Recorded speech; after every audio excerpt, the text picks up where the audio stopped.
Hello ভাবি, high. আমায় ডেকেছিস? হ্যাঁ, তুই কনস্ট্রাকশন সাইডে যা। আমি আজ ওই দিকটা যাওয়ার সময় পাবো না। অফিসের মিটিংটা শেষ করে তোর ভাবিকে নিয়ে একটু বাইরে যাবো। সেটা না হয়ে গেলাম, সেটা কোনো সমস্যা না, কিন্তু সমস্যা হলো মাঝে মাঝে কাজ ফাঁকি দিয়ে বউকে নিয়ে ঘুরতে যাওয়া উচিত।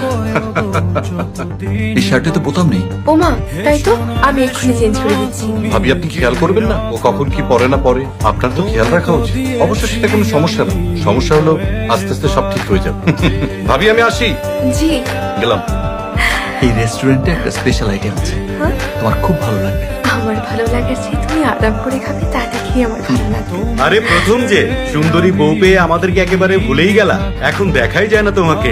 একটু ব্যস্ত আছি, সময় করতে পারছি না। এমন সুন্দরী বউ নিয়ে রেস্টুরেন্টে আসতে নেই, রেস্টুরেন্টটাকে বাসায় নিয়ে যেতে হয়, নয়তো অন্য কাস্টমারদের আর খাবারে মনোযোগ থাকে না।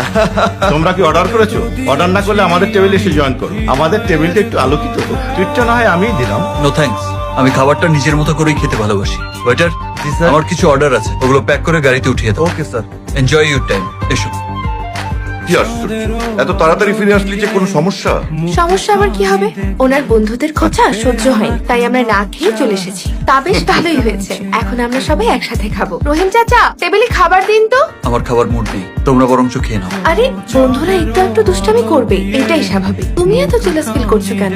জেলাস নয়, বিষয়টা আমার একদম ভালো লাগে।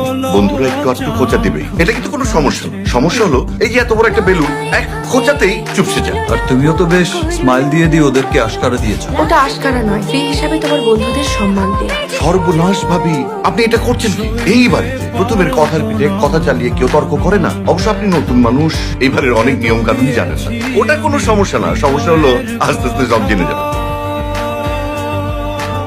পর্দা এভাবে টেনে রাখতে হয়, নয়তো ঘরের সৌন্দর্য আর সম্মান পরের চোখে সস্তা হয়ে নিলামে উঠে যায়।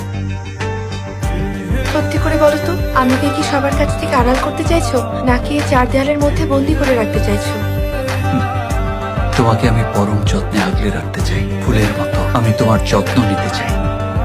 জাকের, ঢাকায় কথা বলেছিস? হ্যাঁ, কথা হয়েছে। রহিম চাচা, আমি জাকেরকে নিয়ে ঢাকায় যাচ্ছি, তুমি এই দিকটা খেয়াল রেখো। ইস ভাবি, আপনি জানেনই তো প্রথম কুসুম গোলা 3 পোচ পছন্দ করে না, তারপরেও কি দিলেন? আপনার যে কবে বুদ্ধি শুদ্ধি হবে? জাকের, ছোটখাটো বিষয় নিয়ে চেঁচাচ্ছিস কেন? আর যাকে রাগ দেখাচ্ছিস, ভুলে যাস না সে আমার স্ত্রী, এবারের বউ।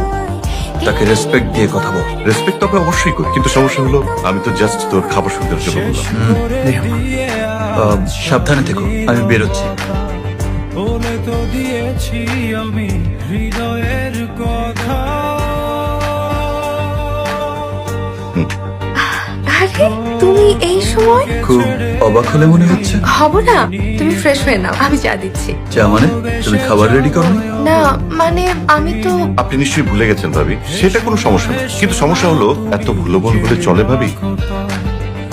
আপনার ভুলে যাওয়াটা একদম উচিত হয়নি। আমি ভুলে গেছি। আপনাকে তো আমি কতবার ফোন করে বললাম, কখন যে কোন ধ্যানে থাকেন না ভাবি। তোমার সংসারে আর একটু মনোযোগী হওয়া জরুরি। এসব কি বলছো?